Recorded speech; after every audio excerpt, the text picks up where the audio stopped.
Bonjour à tous. Donc, du coup, docteur Cora Cravero, moi je suis pédopsychiatre et praticien hospitalier. Et je travaille avec deux équipes différentes. Donc la première à Paris, à l'hôpital de la Pitié-Salpêtrière. Et donc je reçois des patients en fait en consultation centre référent maladies rares, expression psychiatrique. Et je travaille aussi en lien avec l'unité d'hospitalisation de l'Usidatu, dont je vous parlerai. Et je suis également pédopsychiatre sur l'équipe mobile de l'UMI-Centre qui gère le territoire de Paris et des Hauts-de-Seine et qui fait partie de la Fondation de l'Élan Retrouvé. Et donc aujourd'hui, on m'a demandé de vous faire une présentation sur la façon dont on peut gérer les troubles du comportement, souvent graves et souvent sévères, de la personne qui a un trouble du spectre autistique et une déficience intellectuelle ou un trouble du développement intellectuel. Et on m'a demandé de faire un encart assez particulier sur les manifestations, les causes qui sous-tendent ces troubles du comportement, dont les comorbidités somatiques et l'évaluation de la douleur. Donc je vous présenterai les caractéristiques de la population qu'on prend en charge et les caractéristiques des troubles du comportement. Je vous parlerai des résultats des recherches qu'on mène dans le service sur l'unité d'hospitalisation de l'Usidatu dans la prise en charge des troubles graves du comportement. Un mot sur le diagnostic et on se gardera du temps pour la discussion et les questions. Alors, même si ce n'est pas du tout le topo d'aujourd'hui, quand même que vous ayez une petite idée pour ceux qui sont en région Île-de-France et que ça intéresse.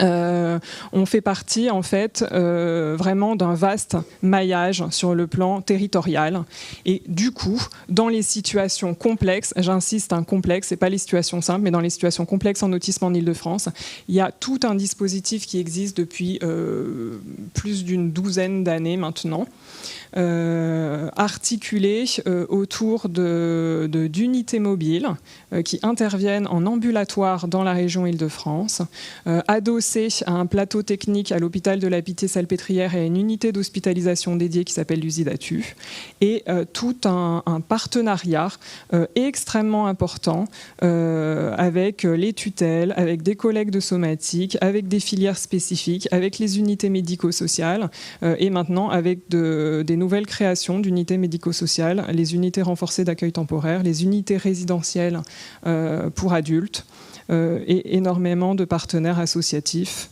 Donc voilà, si vous avez des questions, j'y répondrai après.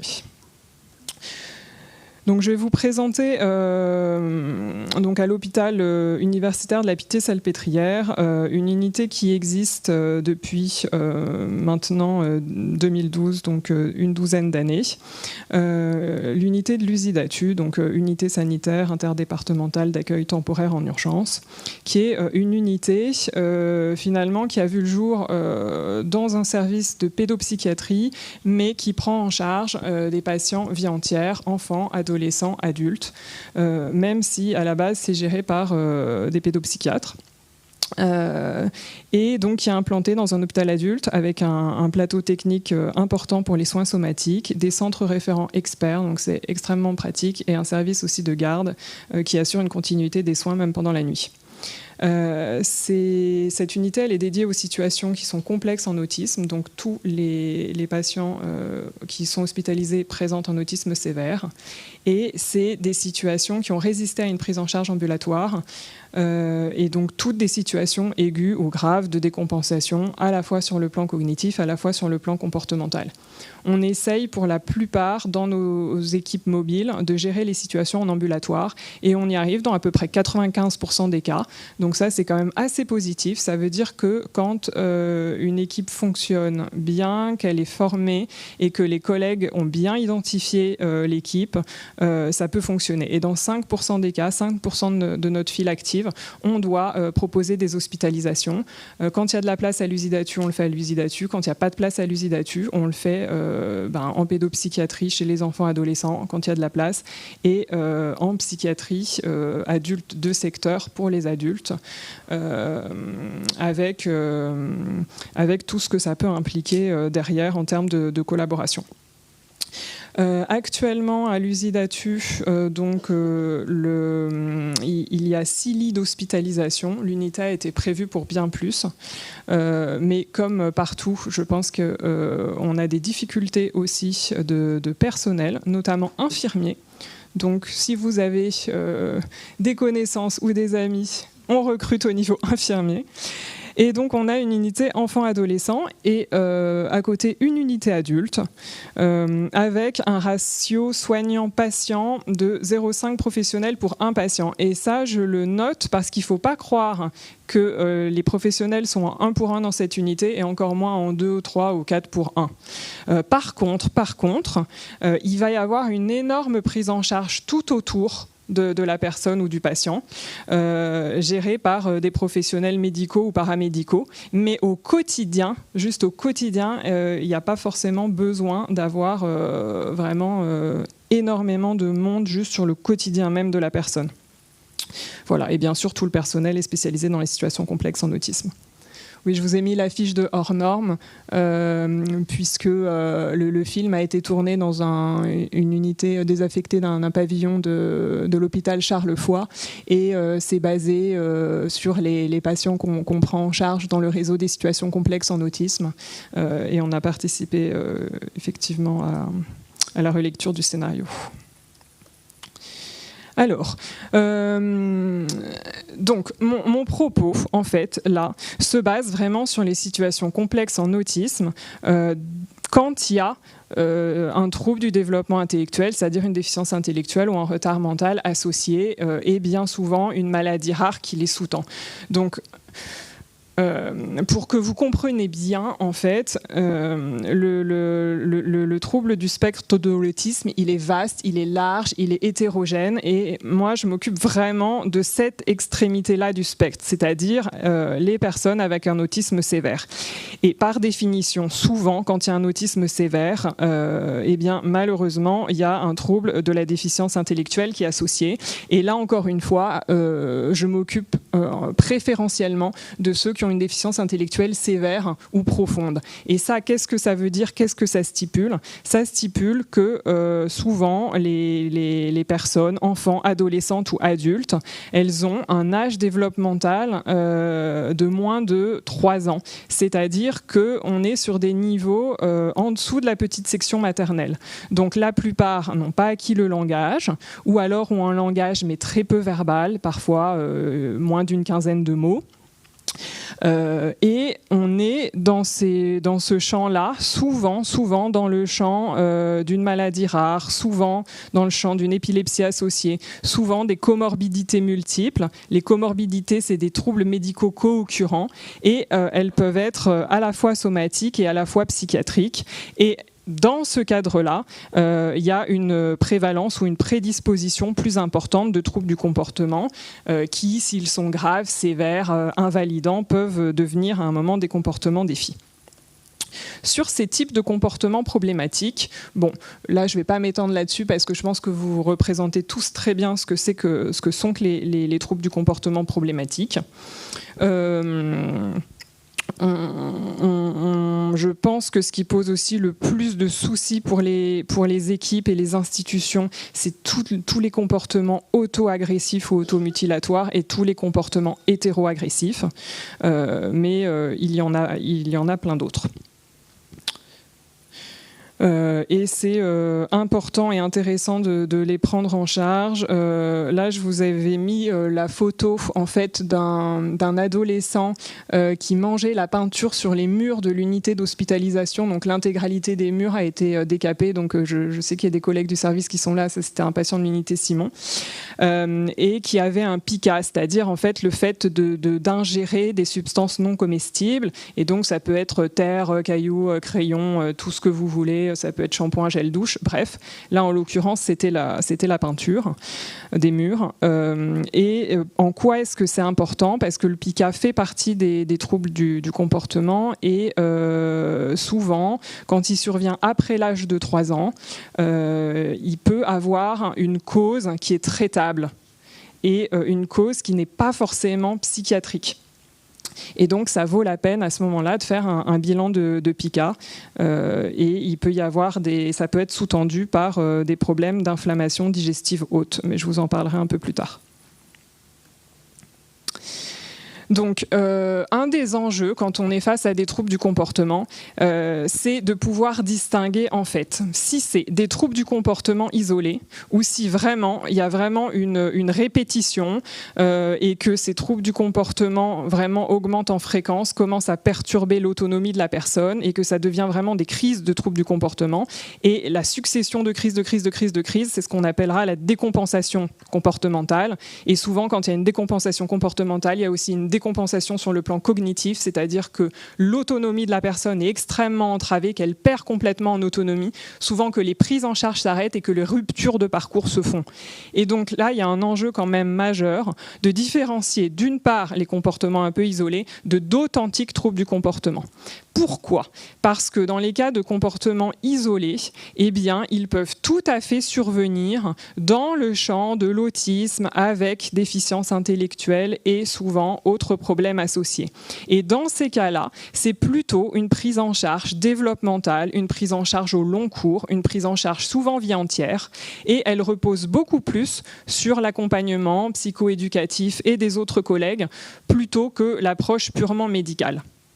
A contrario, quand on est dans des cas de troubles du comportement qui commencent à s'amplifier, à devenir sévères, à devenir extrêmement invalidants et qui ne représentent pas le niveau de fonctionnement habituel de la personne, à ce moment-là, on va rentrer un peu plus dans le champ, on va dire, des troubles du comportement un peu plus complexes qui n'auraient pas lieu d'être.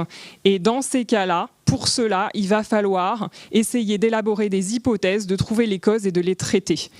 Et nous, au niveau de notre équipe mobile et puis de l'unité d'hospitalisation, c'est dans ces cas-là qu'on intervient parce que bien souvent, à ce moment-là, l'approche, elle est d'abord médicale.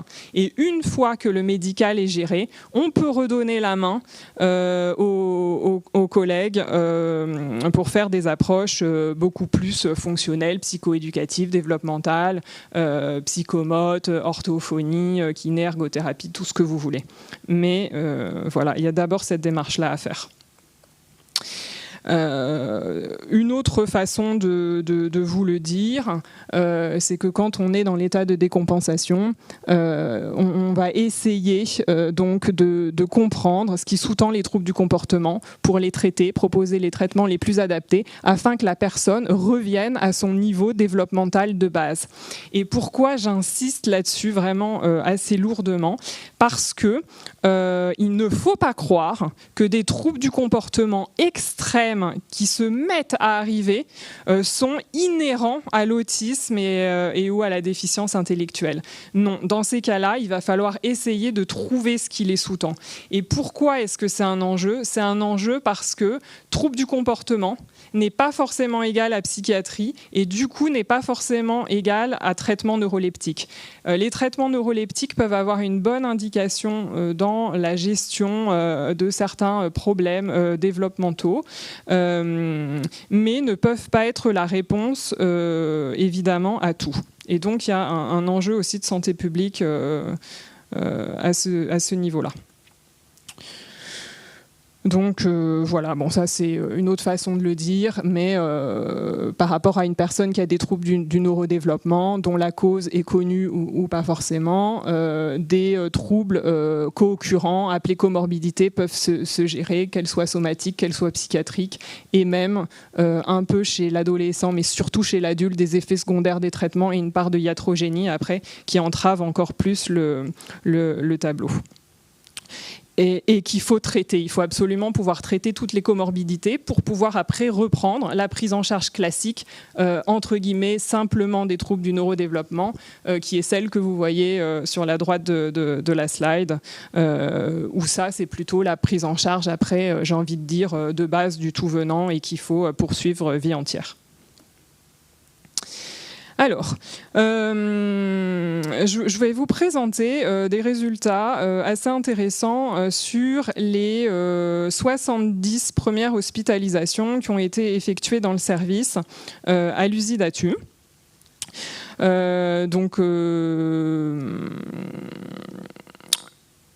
Je vais passer vraiment sur les résultats. Cette étude, elle a été menée il y a plusieurs années, et à l'époque, un résultat auquel on ne s'attendait pas, c'est qu'une étiologie somatique ou organique était la cause principale de la décompensation cognitive et comportementale dans près d'un tiers des cas. Donc dans la moitié des cas, la cause principale, elle était d'origine psychiatrique, et à ce moment-là, on savait faire parce que les patients sont accueillis dans une unité qui est gérée par un pédopsychiatre ou un psychiatre. Mais dans un tiers des cas, c'était vraiment d'origine somatique. Sachant que bien souvent, les causes, elles sont intriquées. Mais là, on avait vraiment essayé de notifier la cause principale.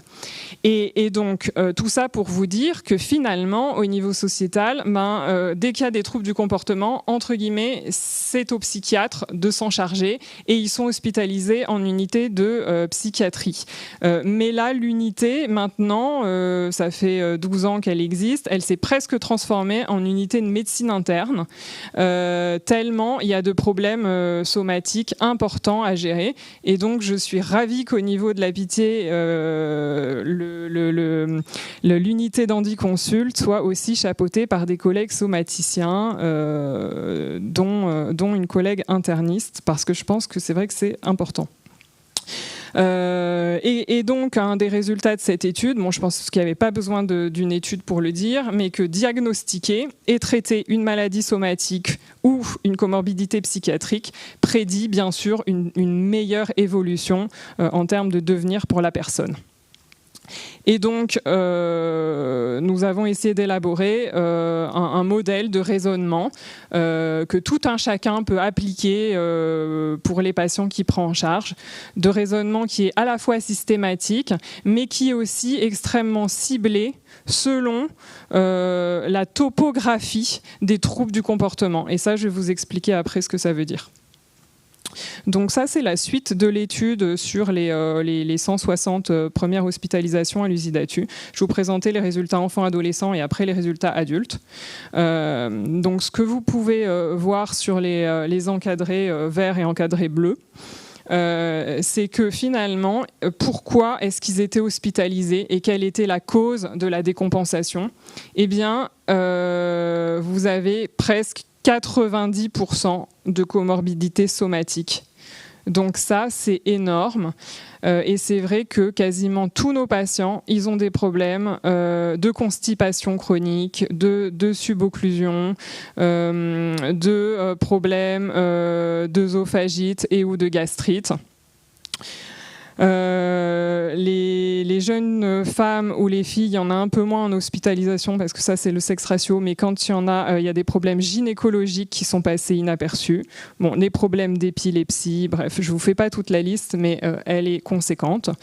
Et en termes de comorbidité psychiatrique, elles peuvent également exister et être nombreuses, mais vous voyez, il y a plus de comorbidité somatique que de comorbidité psychiatrique. Et ça, je ne m'étends pas là-dessus parce que mes collègues précédemment en ont déjà beaucoup parlé.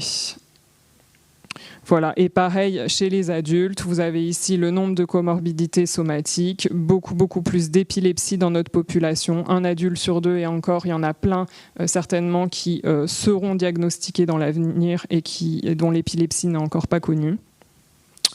Problèmes endocrinologiques, stomatologiques, d'obésité, etc.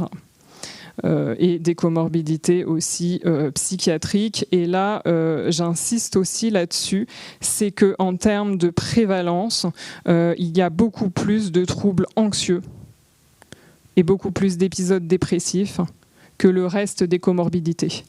Donc bien sûr, il y a des troubles bipolaires, bien sûr, il y a des entrées dans des schizophrénies, bien sûr, il y a un peu plus de syndrome catatonique associé.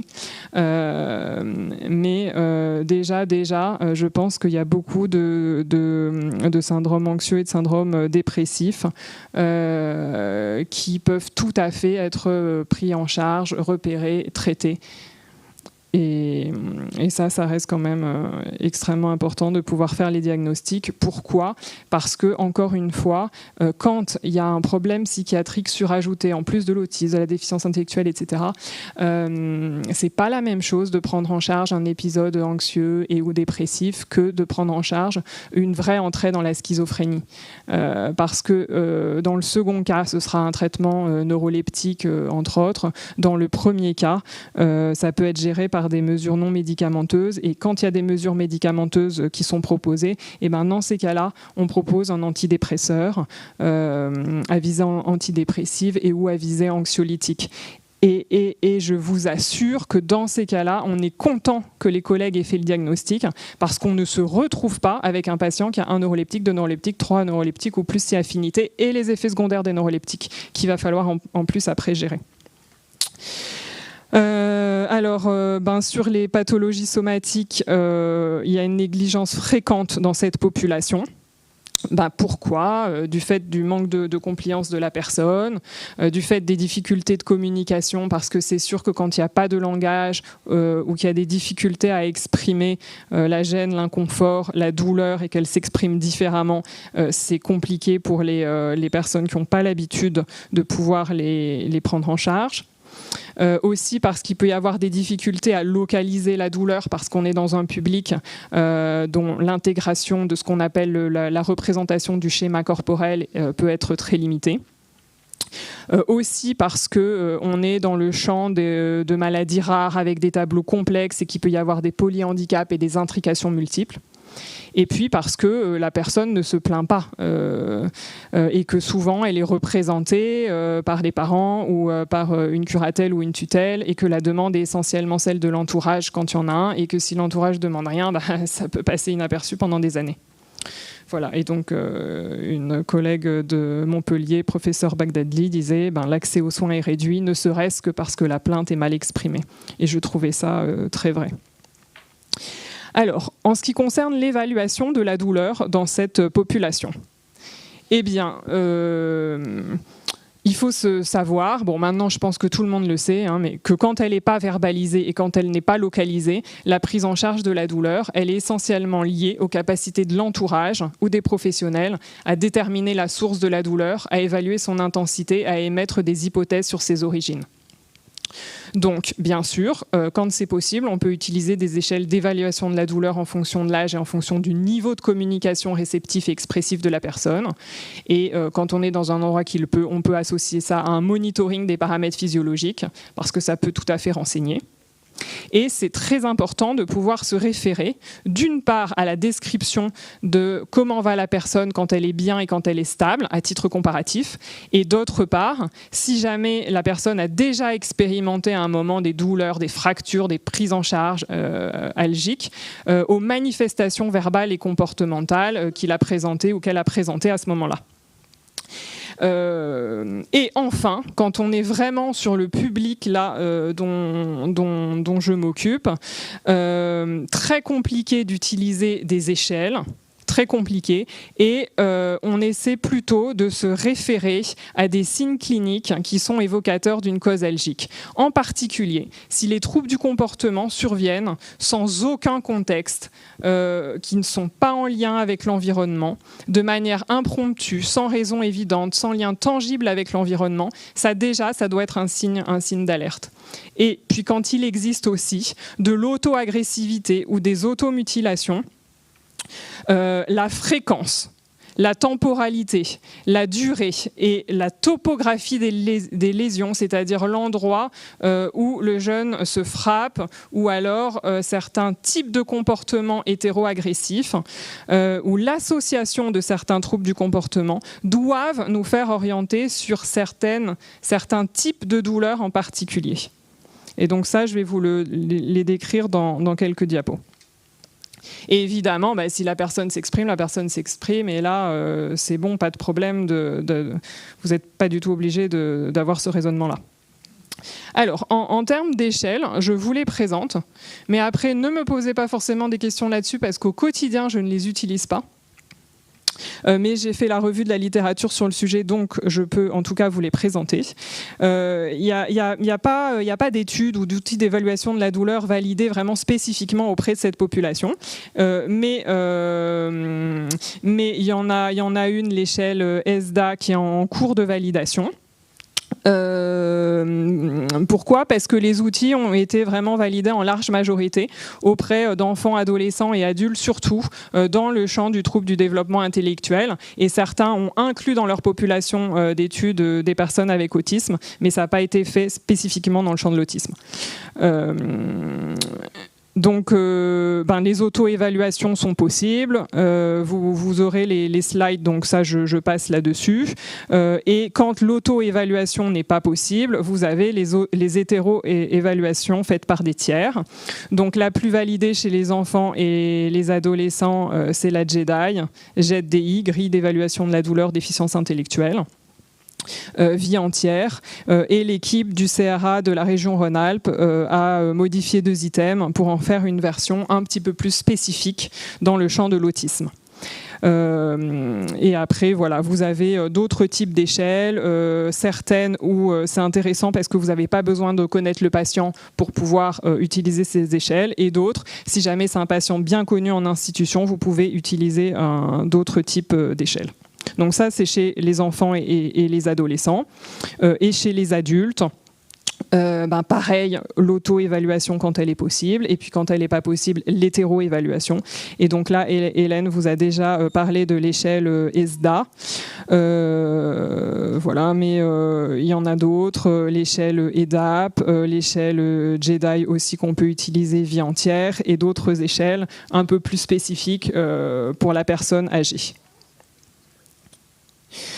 Dans un autre cadre, là je vous propose plus une réflexion du coup sur les hypothèses et les traitements somatiques que vous pouvez mettre en place selon le type de trouble du comportement. Donc ça, c'est une diapo qu'on a faite par expérience sur une expérience d'une petite dizaine d'années avec mes collègues très spécialisés aussi dans le domaine.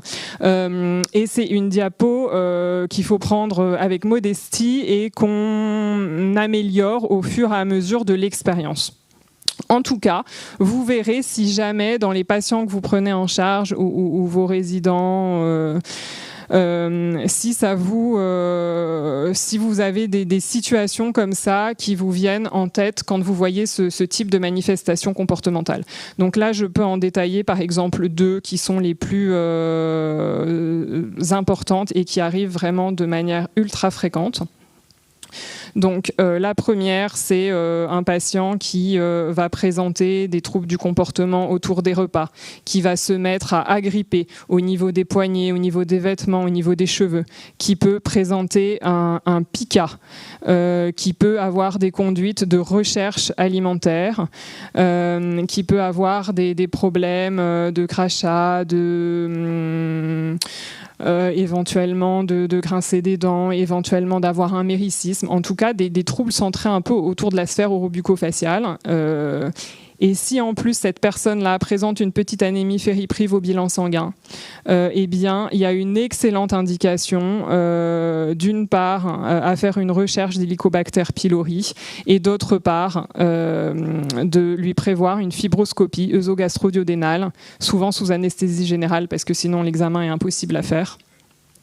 Et c'est vrai que dit comme ça, ça peut paraître fou, mais c'est un ensemble de signes et de cortèges qui doivent faire solliciter un avis gastro-entérologique.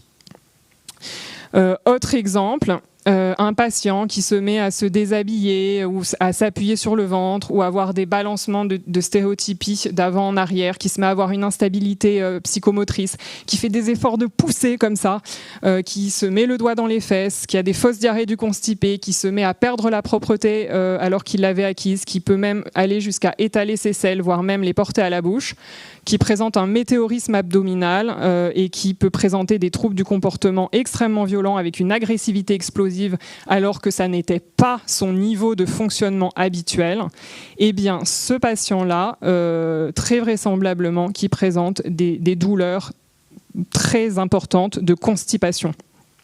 voire plus même, de subocclusion. Et dans ces cas-là, il y a un intérêt à le traiter rapidement par laxatif, à la fois cure de laxatif si jamais vous êtes sur de la subocclusion, et à la fois sur un laxatif en systématique si vous voulez éviter que ça se reproduise. Et si jamais le diagnostic clinique, vous avez du mal à l'avoir et à le porter, on peut passer par une radiographie d'ASP debout, face profil, si jamais il faut. Mais après, quand vous avez l'expérience, la clinique seule suffit. Bon, je ne m'étends pas sur tout le reste, mais si vous avez des questions, j'y répondrai et puis vous pourrez prendre connaissance du diaporama aussi. Voilà, et donc, bon, je vais passer aussi sur cette diaporama, mais en tout cas, ce qu'il faut retenir, c'est que chez le sujet qui n'a pas accès forcément au langage ou qui est très peu verbal, la douleur et ou certaines manifestations d'épilepsie, n'oublions pas l'épilepsie, sont agies plutôt qu'exprimées verbalement. Et que finalement, la plupart de cette population, quand ils sont agités et violents, sans trop d'explications, souvent, ils sont quand même gênés et douloureux et ou peuvent avoir des manifestations pour certains d'épilepsie. En quoi est-ce que la diapo précédente était importante ? C'est que quand vous êtes un petit peu familier, ça vous évite de faire un screening corps entier parce que jamais on a le temps de faire un screening corps entier. Il vaut mieux que la personne ait l'habitude d'avoir ses consultations régulières, stomato, ORL, éventuellement gynéco, éventuellement uro, etc. Ça évite de faire ce screening-là et ça permet de répondre de manière aussi beaucoup plus précise à certains types de troubles du comportement. Bon. Là, je fais un petit point aussi sur les résultats d'une étude réalisée donc, dans le service à l'Usidatuf et en lien avec les collègues de pédiatrie de l'hôpital Trousseau. Sur toujours notre même population qui est hospitalisée pour une décompensation aiguë, cognitive et comportementale, et à qui on a proposé les fameuses fibroscopies œsogastro-duodénales sous anesthésie générale. Et donc là, on a fait l'étude avec 55 patients qu'on a comparé à des patients de pédiatrie qui présentaient une douleur abdominale chronique avec une suspicion de lésion organique. Et donc ce qu'on a trouvé, et ça c'est un résultat quand même extrêmement intéressant, c'est que les enfants et les adolescents avec autisme et déficience intellectuelle, mais c'est aussi le cas pour les adultes, là je vous présente que les résultats enfants, mais les résultats adultes vont sortir, présentent un surrisque de lésions digestives à la fibroscopie par rapport à la population générale, un surrisque d'inflammation de l'œsophage qu'on appelle les œsophagites et des inflammations de l'estomac qu'on appelle des gastrites, et que les lésions retrouvées, elles sont à la fois sur le plan histologique, plus fréquemment chroniques et actives, chroniques parce qu'elles durent depuis souvent longtemps, et actives parce que malgré les traitements déjà entrepris, ou pour certains même aucun traitement, les lésions restent actives. Dans cette étude, il n'y avait pas de surrisque de colonisation bactérienne par une bactérie qui s'appelle Helicobacter pylori et qui est la bactérie, entre autres, qui peut donner les ulcères. Mais en termes cliniques, souvent, il y a beaucoup de contamination bactérienne qu'il faut aussi pouvoir traiter. Et quand ça se fait, je vous assure qu'on améliore énormément de troubles du comportement et que dans ces cas-là, il y a plein de patients que je ne verrai pas forcément en consultation de pédopsychiatrie parce que les problèmes sont tout autres. Voilà, bon ça corrobore le fait que d'autres pays au niveau international aient expliqué que déjà il y a pas mal de symptômes digestifs dans ces populations-là. Et donc il y a vraiment un intérêt dans cette population à élargir l'indication de fibroscopie gastro-duodénale sous anesthésie générale. Et donc ça, les collègues commencent à le connaître, mais parfois c'est des examens qui sont difficiles à obtenir. Bon, là, je ne sais pas si on voit très bien, mais en fait, ça, c'est des photos d'une jeune femme adulte d'à peu près 35 ans qui avait un pica, donc qui mangeait et qui buvait des choses non comestibles, mais depuis plusieurs années. Et en fait, ça, c'est l'image qu'on voit à l'endoscopie, à la fibroscopie. Donc, normalement, vous devriez voir un tube noir. Et en fait, là, toute la matière que vous voyez, c'est de la matière au fond de son estomac qui n'a pas pu être digérée, et donc vous voyez un solpac, des pailles, une compresse par ici. Donc ça, c'est des années de pica. Donc là, je vous présente vraiment un cas extrême, mais sachez que du coup, ça se traite.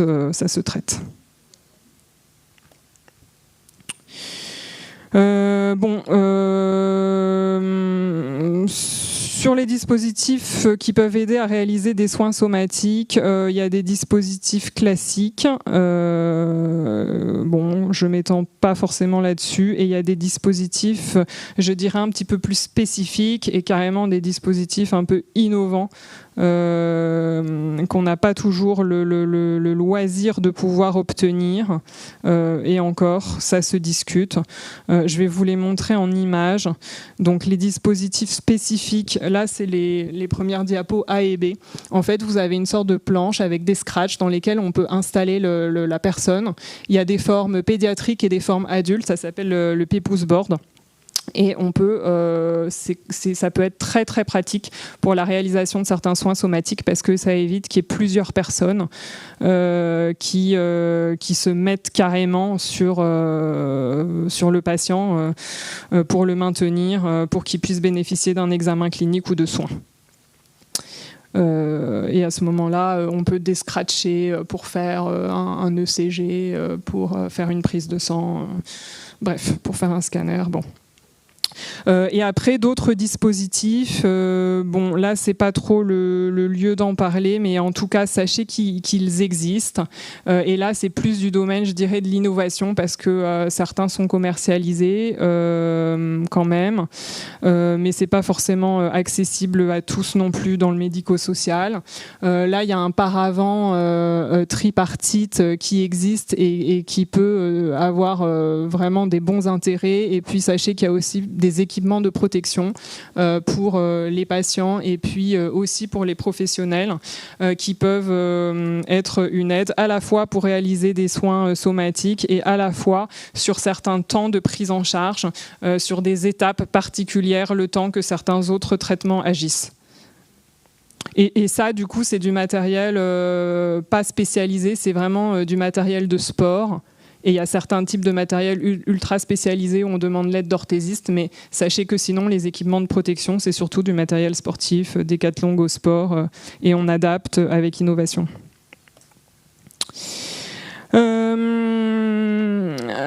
En termes maintenant plus pédopsychiatriques ou psychiatriques, là, Hélène en a parlé et d'autres de mes collègues aussi en ont parlé ce matin. Il y a aussi beaucoup plus de troubles psychiatriques qui peuvent se surajouter, que ça soit des troubles anxieux, des troubles bipolaires, que ça soit une entrée dans une schizophrénie, que ça soit des symptômes catatoniques ou que ça soit des épisodes dépressifs. Et j'ai fait le choix en fait de vous présenter surtout l'expression de la dépression dans cette population-là. Alors, pourquoi j'ai fait ce choix ? J'ai fait ce choix parce que là, sur notre unité mobile, suite à la pandémie Covid, on a eu énormément de demandes de personnes qui allaient très bien et qui ont décompensé sur le plan de troubles importants du comportement. Et en fait, on s'est rendu compte que c'était surtout des symptômes de la lignée plutôt anxieuse et dépressive. Et ça, c'est important parce que je pense que ça peut être nos collègues généralistes ou nos collègues psychiatres qui peuvent essayer de porter ces diagnostics. Et dans ces cas-là, il y a vraiment des enjeux majeurs parce que la réponse, elle ne sera pas forcément neuroleptique. Donc si jamais les personnes que vous prenez en charge présentent ce cortège de symptômes, eh bien ayez plutôt l'idée que c'est un épisode dépressif avec peut-être des caractéristiques anxieuses et que ça se prend très bien en charge et que ça se guérit et que du coup les troubles du comportement vont guérir avec. Donc c'est quoi ces signes? Souvent c'est qu'il y a une irritabilité de l'humeur plutôt qu'une humeur triste. Que la personne peut être ralentie, elle peut s'isoler, elle peut se replier, ou alors elle peut faire preuve de refus, d'opposition, d'intolérance à la frustration, et même un comportement tyrannique peut se mettre à s'installer à la maison. Elle peut présenter beaucoup plus de stéréotypies verbales avec des propos dépréciatifs ou des ruminations anxieuses, et à ce moment-là, elle va répéter des impératifs ou des ordres ou des récriminations anciennes qu'elle a entendues. Et ça, c'est quand même extrêmement typique. Il peut y avoir une majoration des rituels autistiques et presque, entre guillemets, des pseudo-tocs qui se mettent en place avec plus de rigidification sur le plan cognitif, des blocages sur le plan moteur qui vont s'installer, où la personne va s'arrêter, faire des arrêts sur elle-même, notamment pendant les temps de transition. Les stéréotypies motrices peuvent augmenter et puis il peut même y avoir des comportements d'automutilation qui se mettent en place. Et après, in fine, il y a aussi des gestes hétéro-agressifs qui vont augmenter en fréquence et en intensité.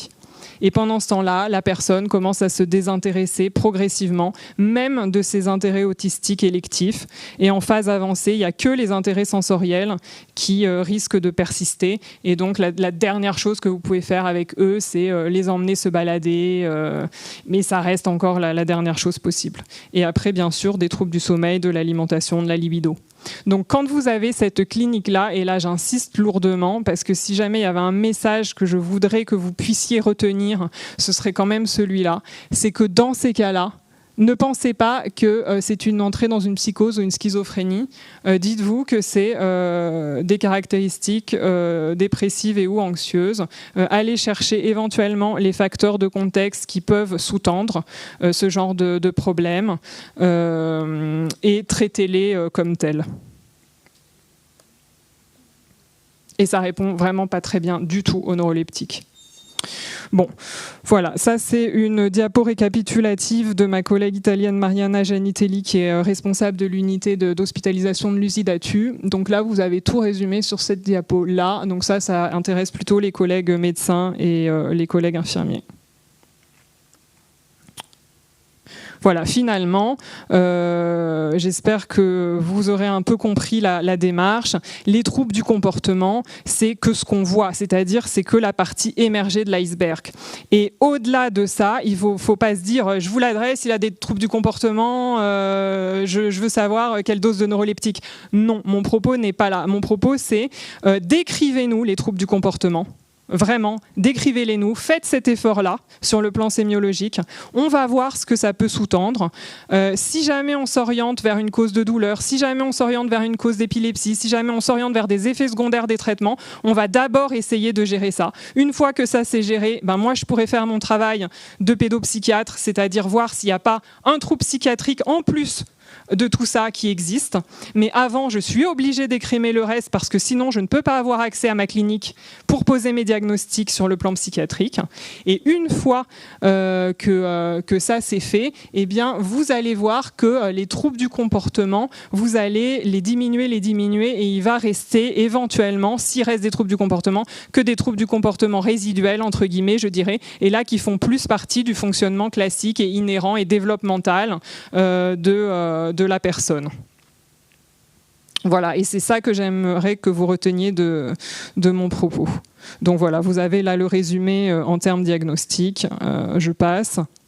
Alors évidemment, diagnostiquer sert à traiter, parce que je suis ravie si le diagnostic est posé, mais je serais encore plus ravie si une fois que le diagnostic est posé, le traitement arrive. Parce que des fois, j'ai des collègues qui me sollicitent et qui me disent « Ah ben voilà, j'ai diagnostiqué ça ». Alors moi, je suis très contente et je les félicite. Et après, je leur dis « Alors, qu'est-ce que tu as fait ?» Ah ben ils ont attendu. Et là, ils nous l'adressent. Alors je dis, c'est très bien, mais le problème, c'est qu'ils nous l'adressent. Mais si on les reçoit dans 3 mois, c'est très très bête d'avoir fait le diagnostic et de ne pas avoir fait la prise en charge. Donc traitez, allez-y. Et là, du coup, on les aide à faire. Et en réalité, ils font très bien. Il leur fallait juste l'impulsion. Donc voilà, des fois, ça tient un peu de choses. Alors, donc, diagnostiquer sert à traiter. Il y a tout un pan de volets qui sont des interventions non médicamenteuses. Et après, il y a tout un pan de volets où ça peut être médicamenteux.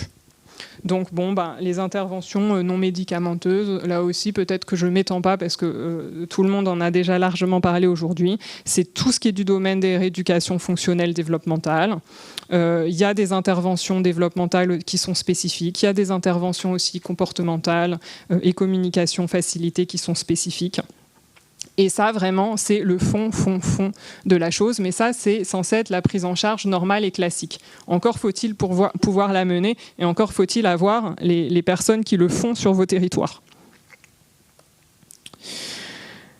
Alors, dans ce tableau, en tout cas, j'ai synthétisé ce qui se fait de mieux au niveau des preuves scientifiques, vraiment dans les recommandations de bonnes pratiques. Et là, vous avez les niveaux de preuves scientifiques établis vraiment de grade A. Donc, je n'ai présenté ici que les résultats des essais comparatifs randomisés ou des méta-analyses d'essais comparatifs randomisés.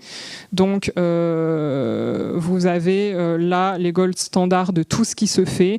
Donc, il y a des choses qui se font de manière assez classique en France et d'autres qui existent plutôt dans d'autres pays et qu'on a un petit peu moins en France, comme le soutien au comportement positif. En France, vous allez plus connaître l'ABA, la guidance parentale, les approches de médiation corporelle qui sont fondamentales.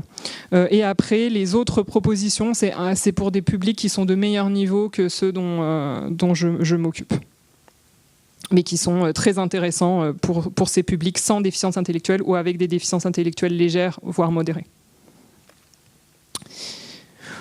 En image, en tout cas, extrêmement important. Et là, je pense que ça a été dit et redit sur l'adaptation de l'environnement et des stimulations sensorielles. Et en quoi est-ce que c'est important ? C'est important aussi parce que quand ils ont ces niveaux-là de développement, qui sont presque les niveaux de développement d'un tout petit, voire presque même qui se rapprocheraient d'un bébé, de la périnatalité, eh bien, il faut savoir que quand on ajuste sur le plan de la motricité et sur le plan de la psychomotricité, tout ce qui est tonus, posture, eh bien, il y a un dialogue tonico-émotionnel. Donc, en améliorant la psychomotricité et la posture et le tonus, vous allez améliorer la dimension émotionnelle et du coup, de fait, vous allez améliorer la dimension comportementale. Donc ça, c'est quelque chose où, au niveau pédopsychiatrique, on a l'habitude de le faire. Chez les adultes, parfois, on y pense moins, mais ça reste fondamental. Voilà, c'est pour ça que j'ai mis, si possible, il y avait les collègues de Marseille, mais là je crois qu'ils sont partis. Mais en tout cas, j'étais ravie de savoir que eux, chez l'adulte, ils avaient continué la prise en charge en psychomotricité. Les interventions thérapeutiques médicamenteuses.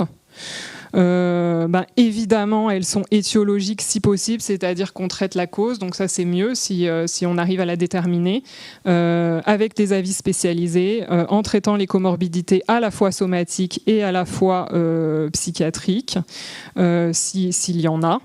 Dans les autres cas, elles sont symptomatiques. Et il y a une importance extrême de pouvoir réévaluer et rationaliser l'ordonnance. Des fois plus facile à dire qu'à faire, mais il faut pouvoir se donner les moyens pour essayer de le faire dans certains cas. D'évaluer l'efficacité versus la tolérance et d'éviter la iatrogénie médicamenteuse. Donc ça, Hélène vous en a parlé. Je passe aussi sur cette diapo qui peut vous donner la migraine, mais qui est très intéressante. Et donc, pour les collègues médecins, vous pouvez, je pense, la lire à tête reposée. Et je pense que pour la plupart, vous êtes assez au fait de ce qui est proposé. Donc ça, c'est plutôt les équipes anglo-saxonnes, britanniques, qui les ont proposées. Et il y a un groupe de travail sur l'élaboration des recommandations de bonnes pratiques de l'usage des psychotropes dans cette population qui est en train d'être faite. Et ça, Hélène s'en occupe dans les fameuses mesures 37 ou 12 demandées par les tutelles. Voilà, donc là je ne m'étends pas là-dessus parce que ce n'est pas le propos aujourd'hui, mais ça reste vraiment très important. Voilà, donc en termes de conduite à tenir, finalement, quand vous avez ces troubles-là du comportement très, très, très externalisés, essayer de prendre un petit peu de recul pour pouvoir les décrire, savoir ce qui les sous-tend, voir s'il y a des origines de douleur, voir s'il y a des manifestations d'épilepsie, voir s'il y a des comorbidités psychiatriques, voir s'il y a des problèmes d'effets secondaires des traitements et à la fin de voir s'il y a des problèmes aussi d'ajustement au niveau environnemental.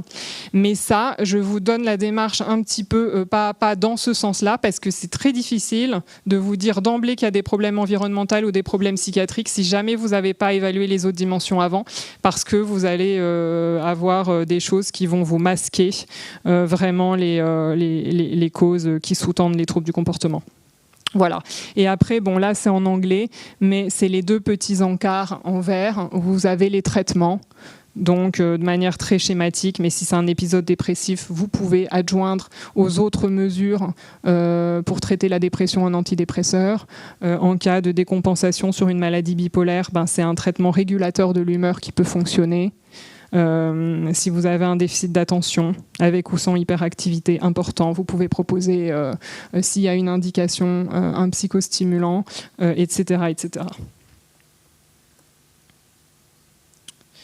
Alors, 15h19. Un mot peut-être aussi sur les résultats donc, menés par les équipes mobiles et l'unité d'hospitalisation de l'USIDATU dans les situations complexes en autisme, parce que ça, c'était un travail assez intéressant sur à peu près 450 situations suivies par les 3 unités mobiles. Donc ça, c'est des patients de la région d'Île-de-France. On s'est rendu compte que ce qui caractérisait une situation complexe, c'était à la fois des éléments cliniques dont on a largement parlé aujourd'hui, mais à la fois des dimensions, cette dimension-là, qui aggravent les facteurs cliniques. Et je vous en ai mis en rouge 3, la 3, la 5 et la 7, qui sont des choses qu'on peut essayer d'améliorer et qu'on essaye d'améliorer tout doucement. La première, c'est qu'il y a un intérêt à repérer et traiter les comorbidités parce que sinon vous risquez de vous retrouver avec une situation complexe. La deuxième, c'est d'essayer, autant que faire se peut, d'éviter les ruptures de prise en charge institutionnelle. Donc ça, c'est pas facile pour les équipes des IME, les équipes des femmes, des MAS, de tout ce que vous voulez, parce qu'il y a des fois où la situation, elle est telle, quand on est interpellé à la dernière seconde et que c'est trop tard, c'est difficile de faire de la prévention et c'est difficile tout de suite de pouvoir prendre en charge. Donc il faut essayer de connaître un petit peu les partenaires et le réseau pour éviter de nous interpeller quand on arrive à un moment de rupture de prise en charge, parce que ça, c'est vrai qu'on a envie de pouvoir travailler en amont. Et donc, il vaut mieux essayer de traiter avant que le pire n'arrive. Et enfin, la coopération entre les acteurs de la prise en charge, puisque se connaître et améliorer la communication reste fondamental, et notamment dans les temps de transition entre arrêt de la scolarité, entrée en IME, ou encore mieux, entre l'IME et le passage en femme ou en masse ou autre, le passage de l'adolescence à la vie adulte, et souvent on se rend compte que l'équipe adulte, elle n'a jamais eu le dossier de l'équipe enfant ou ado. Et en fait, elle reçoit un résident, mais comme si le résident était né au moment où il entrait dans leur institution. Eh ben non, il suffit d'essayer de retrouver tout ce qui a déjà été fait. Vous n'allez pas tout refaire de zéro. Bon, bref. Enfin, je vais finir mon propos là-dessus, des pistes de réflexion sur la gestion de la violence et des outils alternatifs à l'isolement et à la contention, parce que ça reste quand même une problématique très importante. Bon, aujourd'hui, c'est pas mon propos, mais je vous en parle parce que c'est quand même très intéressant. Donc, sachez que si vous êtes sur des créations de structures ou d'unités, il y a toute une réflexion à avoir sur l'agencement et la sécurisation des locaux sur le plan architectural, parce qu'il faut pouvoir se donner le moyen de recevoir ce public-là. Sur le plan technique, et là Hélène en a aussi beaucoup parlé, et puis on aura des présentations aussi sur l'après-midi là-dessus, sur tout ce qui peut exister, mis en charge en partie par la filière déficience, sur la formation théorique et pratique des professionnels. Sachez en tout cas que dans la gestion des troubles du comportement, il y a des vraies formations qui existent.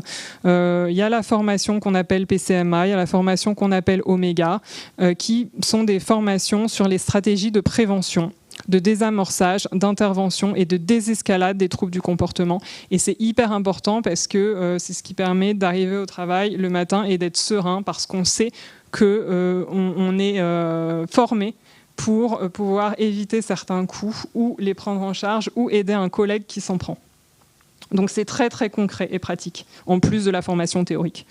Et là, on nous a aussi demandé cette année sur notre centre référent maladies rares de pouvoir proposer un groupe d'éducation thérapeutique pour les parents sur les comportements des filles. Donc là, c'est vraiment c'est une petite année pilote. Donc on est en train de mettre ça en place. Et puis après, il y a plein d'autres choses qui se font. Voilà. Et après, sur le plan plus humain, on a aussi toute une démarche menée avec des collègues, dont notamment un de nos collègues infirmiers qui a fait son doctorat là-dessus et qui, là, actuellement, poursuit des recherches au Canada. Sur la gestion à la fois sur le plan éthique et à la fois en termes d'équipement de protection dont je vous ai montré les photos tout à l'heure, pour essayer de faire en sorte qu'on puisse maintenir une relation avec les patients dont on s'occupe sans passer par une chambre porte fermée ou sans passer par de la contention mécanique ou sans passer par de la contention chimique, j'aime pas trop ce terme. Voilà, mais c'est tout un autre pan de la réflexion, mais qui existe. Voilà, je m'arrête là pour la conclusion, mais vous pourrez la lire tranquillement. Mais là, je pense que j'ai fait passer mes messages principaux. Et j'ai pas fait de photos des deux équipes dans lesquelles je travaille. Mais je remercie donc l'équipe côté Pitié Salpêtrière et l'équipe côté Fondation de l'Élan Retrouvé avec l'unité mobile de l'Umicentre. Voilà, et vous avez aussi accès aux publications en ligne gratuites pour ceux que ça intéresse, et puis un petit webinar vidéo sur la gestion des comportements des filles qu'on a fait l'année dernière dans le cadre de la filière déficience, si ça vous intéresse. Voilà, et je vous remercie.